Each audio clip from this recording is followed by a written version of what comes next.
ದೇವರಿಗೆ ತಂದೆ ನೀನು, ತಾಯಿ ನೀನು, ಬಂಧು ನೀನು, ಬಳಗ ನೀನು ಅಂತ ಹೇಳ್ತೀವಿ. ತಂದೆ ತಾಯಿನೇ ದೇವರಲ್ವಾ? ಅವರಿಲ್ಲದೆ ನಾವಿಲ್ಲ. ಅದು ತುಂಬ ಪ್ರಾಕ್ಟಿಕಲ್ಲಾಗಿ ಯೋಚನೆ ಮಾಡಬೇಕು ನಾವು. ಹುಟ್ಟಿದ ತಕ್ಷಣ ನಡೆದ್ರ, ಹುಟ್ಟಿದ ತಕ್ಷಣ ತಿಂದ್ರ, ಹುಟ್ಟಿದ ತಕ್ಷಣ ಏನು ಮಾಡಿದ್ವಿ ನಾವು?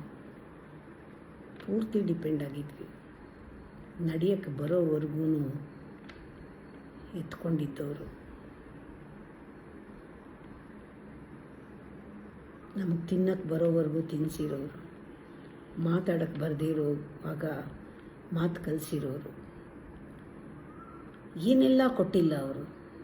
ಯಾವುದೋ ಒಂದು ಟೈಮ್ನಲ್ಲಿ ಲೈಫಲ್ಲಿ ಇದೆಲ್ಲ ಮರೆಸೋಗುತ್ತೆ, ಅಹಂಕಾರ ಮರೆಸಿಬಿಡುತ್ತೆ. ಇವ್ರು ಯಾಕೆ ಬೇಕು ನಮಗೆ? ಇದು ಮಾಯೆ ಅಲ್ವಾ?